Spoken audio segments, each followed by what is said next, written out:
আজকের আমি বানাবো সুরমাই মাছ। বাচ্চাদের জন্য আইডিয়াল একটা মাছ। এক কাটার মাছ, ছোট ছোট কাটা বাছার কোনো ঝামেলা থাকে না। কড়াইশুঁটি, টমেটো, ধনেপাতা দিয়ে বানালে স্বাদে লাগে অসাধারণ। এই রকম নতুন নতুন রেসিপির জন্যে চ্যানেলটাকে সাবস্ক্রাইব করে নিন।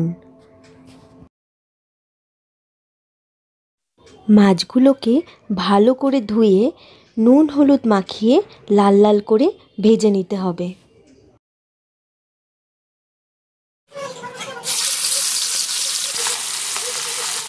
মশলাটার জন্যে টমেটো, পেঁয়াজ, রসুন, জিরের গুঁড়ো আর ধনের গুঁড়ো দিয়ে একটা মিহি পেস্ট বানিয়ে নিতে হবে। যে তেলে মাছ ভেজেছি তার মধ্যেই কুচো পেঁয়াজ দিয়ে পেঁয়াজটা লাল লাল হয়ে গেলে মশলাটা দিয়ে দিতে হবে। মশলার সাথে পেঁয়াজটাকে ভালো করে কষিয়ে নিতে হবে। এবার সামান্য পরিমাণ একটু নুন দিলাম আর তার সাথে কড়াইশুঁটিগুলো দিয়ে দিলাম।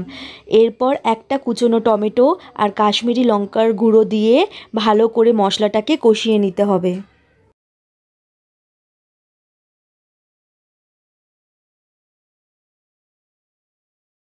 মশলাটা ভালো করে কষানো হয়ে গেলে 2 কাপের মতন মশলার জল আমি দিয়ে দিলাম। দিয়ে ভালো করে মশলাটাকে ফুটিয়ে নিতে হবে, যাতে কাঁচা মশলার গন্ধও চলে যায় আর মশলাটা গাঢ় হয়ে যায়।